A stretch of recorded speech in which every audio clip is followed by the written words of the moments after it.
Steph and I were walking along the canal in Hackney, and we saw this kid, I don't know, 16, 17, skinny as anything, but he had abs, walking along with his top off.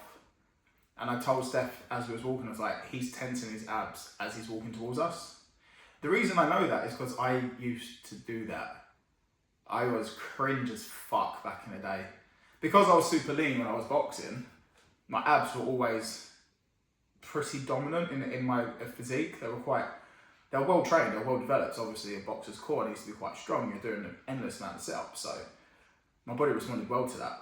But me being me, the vain, arrogant wanker that I once was, I know all the tricks now. And that got worse as I started my gym journey. Honestly, it's so cringe, it's so embarrassing. So it would be things like, this is all the video by the way, this is all it's going to be, it's just me saying how fucking cringe I was. So, speak about tensing as we were walking along, did that. When I was running as well for boxing, I'd check myself out in every single car window, every single reflection. And then I noticed as I was running, my abs were just naturally tense. So I was like, yeah, I look great. You know. And then inevitably, I watched Pumping Iron, the original, the OG, the Arnold Schwarzenegger one. It wasn't long after that I bought the yellow Gold's vest. I was wearing a snapback similar to this. I was on holiday with an ex's family with a snapback and a yellow Gold's vest on. I'd only probably been in the gym not even 2 years. And I thought I was the man. I thought I was the bollocks. I thought I was so fucking big. I was on a bulk at the time, so I was the biggest I had ever been at that period of time. But I wasn't bulking properly. Like, I was just eating shit and lifting weights. That isn't exactly what bulk was. But me laying down by the beach and then putting on. Oh, by the way, this yellow vest was definitely one size too big. Because I'm an idiot. I was such a fucking idiot, man. It was so cringe looking back on it now. And then I started to get a social media account. And then the photos started to come in. Oh God. I don't know what I was doing with my face most of the time. I couldn't even do that face now. I just looked like such a cunt. And just purposely wearing like tight things or vests every single session. And then constantly being on the lookout to see who's staring at me whilst I'm in the gym, because I loved myself. I thought I was the man. What a fucking... just embarrassing, isn't it? It's fucking embarrassing. Oh my God. Stick around to the end of this video because I'm going to just put a compilation of photos that I found on my phone whilst thinking about how I was going to do this video. There's some corkers, let's put it that way. And I can clearly laugh at myself now, I really can. Because I feel like I've come full circle in life. It started off, as I say, from a boxing background, got into the gym, started to do bodybuilding competitions and training, and all of it's a vanity project. All of it is just someone being arrogant, proving that they're arrogant. I was anyway in the early days, that's just how I came across. When I say I come full circle now, yeah, I still want to compete. Yeah, I still do bodybuilding training. You probably see on my Instagram that I do bodybuilding style poses when it comes to pictures and posts and stories and stuff like that. But I'm not doing it because I need the gratification, I need the attention. I'm doing it just to keep people in the loop. Like, this is me, this is how I look. And if you want to work with somebody who's walk the walk and talk the talk, I'm showing you that I've done that. Because, yeah, once upon a time I didn't. I just thought I looked 10 years ago how I look now. But my ego was 100 times bigger than it is now. It's ridiculous. 1,000 times bigger. You couldn't get my head in the room. It was just so cringe. Yeah, I genuinely thought that I could just get any girl, I could pull anybody. Yeah, and then it's like I said, I've come full circle where I don't really like random people coming up and talking to me when I'm out and about on the street to talk to me about my body. I'm just like, I just want to be left alone. whenever Steph and I are out, she's my bodyguard. She needs to look after me because I just don't want the attention now. Don't get me wrong, I'm more than happy to talk to people on the gym floor, I'm more than happy to talk to people on Instagram, I'm more than happy to do conference calls and stuff like that to talk about how I can help you as a coach, or give you tips or ideas, or to tweak your training, or to help someone on the gym floor with a certain exercise and give them a little bit of free advice. That's not a problem. But when I'm out and about and somebody's not coming up squeezing my arms, or like wanting to ask me how much do I bench, how much do I eat, it's like, bro, just not today, not any day. But when I say I've come full circle, it's got to the stage now in my mid-30s that I can recognise who the gym wankers are straight away. And I'm sorry to say, it usually is the newbies. It's the ones who've been training for less than a year, who have seen their body change in a shorter period of time, because that's what happens. As soon as you're young and you start lifting, your body has to adapt pretty quick. And you see their vests getting tighter and smaller. The same with their tops. Everything gets tighter and smaller. And there's me now. This is how I know I've come full circle. Wearing a baggy shit, not wanting the attention, not screaming my head off loudly doing every single set, which I did used to do, because again, wanted the attention. But yeah, now it's very much the case of, I don't want to work with arrogant people.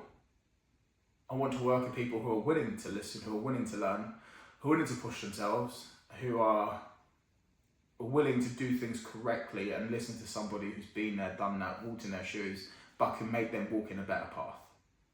And I knew I wasn't that person when I first started. So the last person I want to work with is the younger version of me.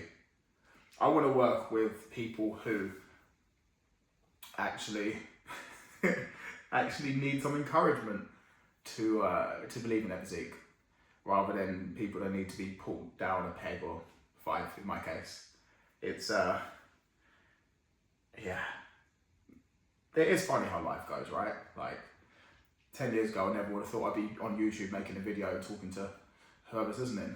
And now, like, I just want a nice, easy life where I help as many people as I can, transform their physiques, make them feel confident in a good way, in a way that they've not felt before. Not in an arrogant way like I was, but in a way that gives them some self-respect, gives them a boost in their self-esteem, that when they do receive compliments, they genuinely find it amazing, as opposed to when I got a compliment, like, yeah, I know. Yeah, I know.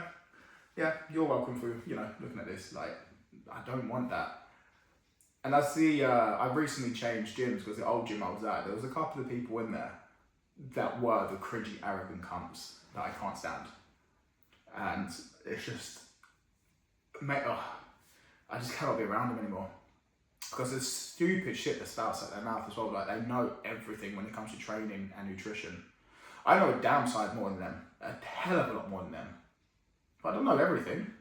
Any coach who says they know everything to do with training, nutrition, muscle building, fat loss, they don't. I'm telling you now, you don't. It's just not possible. But I know way more than I do now. Hence why I can give my wisdom, I can give my insight, I can give my help to those who genuinely want to change for the better. And they're doing it for the right reasons, not because they think like they're already God's gift and they're just gonna get better and sexier and no. I want someone to come up to me, ask me to coach them because they love training, because they want to change their physique. Whether they want to get bigger or get smaller, that's not a problem. And I want to help coach that person and mold that person into a best version of themselves. That isn't just lifting some weights on the gym floor and eating on a meal plan. That's transforming somebody's whole life, changing the way that they have conversations with themselves, changing the way that they look at themselves in the mirror, changing the way that they come across to the general public, where once upon a time they might have gone into the shadows, and now they're more than happy to come out and talk to people, shake people's hands, look people in the eye, boost their self-confidence, boost their self-esteem. Equally, having suffered with mental health in the past and depression, which you can see on a previous video that I made, I'd love to work with somebody who is in a darker place. The gym is that outlet, because that was me, but is now seeking help so they can maximise their time in the gym, and they'll buy them time to make them feel mentally better, as what I did. That it would be 2 dream scenarios for me. And if I could do that with hundreds of people, that would be a dream life and a dream career. Well, once upon a time, my dream was to turn pro in bodybuilding, be an IFBB pro, and think that, yeah, cool, I'll probably be a Mr. Olympia like Flex Lewis, because that's who I likened my physique to, like who I thought I could emulate. No, just no, Ricky, you can never do that. I'm 35 now. I think I've got one more competitive season in me, potentially early next year, because Steph and I plan to move abroad by the end of next year. And then after that, we want to have family. We want to settle down. We want to constrain our careers and our families and boost our lives in a much different way. And I couldn't do that if I was a vain, arrogant cunt. In fact, she wouldn't be with me 10 years ago at all. She was even hesitant to go on a date with me because of my appearance. Now, this is the most ironic thing. Her type is me to a T. Guy with big arms, big chest. He's got his head screwed on. He's got a few businesses, got his own place. On paper, I tick boxes, but because I go to the gym, she already assumed I was a gym wanker. So if that was us meeting 10 years ago, it wouldn't have worked. No way in hell. So thank God we met each other now. Otherwise, yeah, it never would have worked. But that's what I mean when I say I've come full circle. Because I can laugh at myself, I can see myself for what I was, I can see the mistakes I made, I can see how cringe I was, how arrogant I was, how vain I was, probably narcissistic in some respects as well. But the flip side of that, I was battling depression. So life is complex, life is complicated. Both versions of me in this story found a home in the gym.